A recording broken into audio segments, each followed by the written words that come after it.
Վրաստանի տարածքում Հայաստան եկող գազատարը պայթեցնելու փորձը քաղաքական երանգավորում է ստանում։ Պետական անվտանգության ծառայությունը հայտնել է, որ ձերբակալված խմբի անդամներից մեկը հաճախ է մեկնել Ուկրաինա։ Վերլուծաբանները նշում են, որ Ուկրաինայի մասով այդ ակնարկը հնարավոր է նախընտրական Վրաստանում փորձ է մատնացույց անել Վրաստանի նախկին նախագահ Միխայիլ Սահակաշվիլին, ով Ուկրաինայում Օդեսայի շրջանի նահանգապետն է։ Վրաստանի խորհրդարանի փոխնախագահ Մանանա Կոբախիձեն հեռուստատեսությամբ ուղղակի հայտարարել է, որ Սահակաշվիլին եւ նրա Միացյալ ազգային շարժում կուսակցությունը ընտրություններից առաջ շահագրգռված են ապակայունացնելու Վրաստանի ներքին իրավիճակը։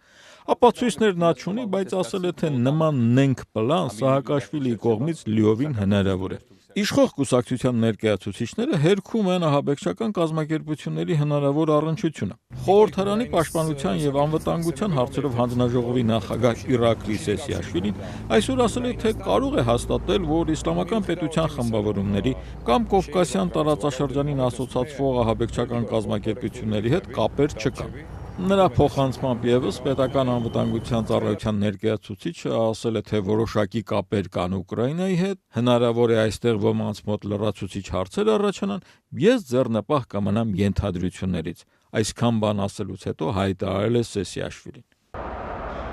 Միջազգային հարաբերությունների հարցերով փորձագետ Թորնիկե Շարաշենիձեն ասել է, թե գազատարը պայթեցնելու փորձը ահաբեկչություն որակելը եւ սեփական քաղաքացիներին ահաբեկչության մեջ մեղադրելը քաղաքական սխալ քայլ է։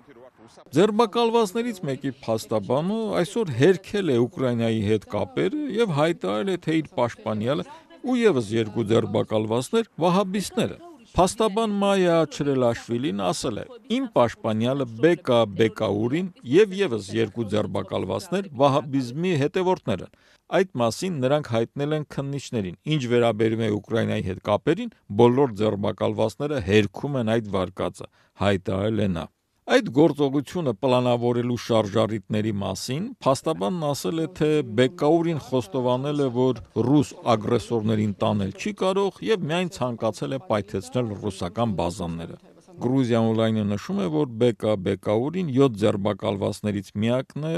ով խոստովանական ցուցմունքներ է տվել, որ ցանկացել են պայթեցնել գազատարը։ Թբիլիսի քաղաքային դատարանը 3 երեկոյան բոլոր ձերբակալվածներին 2 ամսով կալանելու որոշում է ընդունել։ Դատական առաջին լսումները նշանակվել են հոկտեմբերի 10-ին, փաստորեն ընտրություններից 2 օր անց։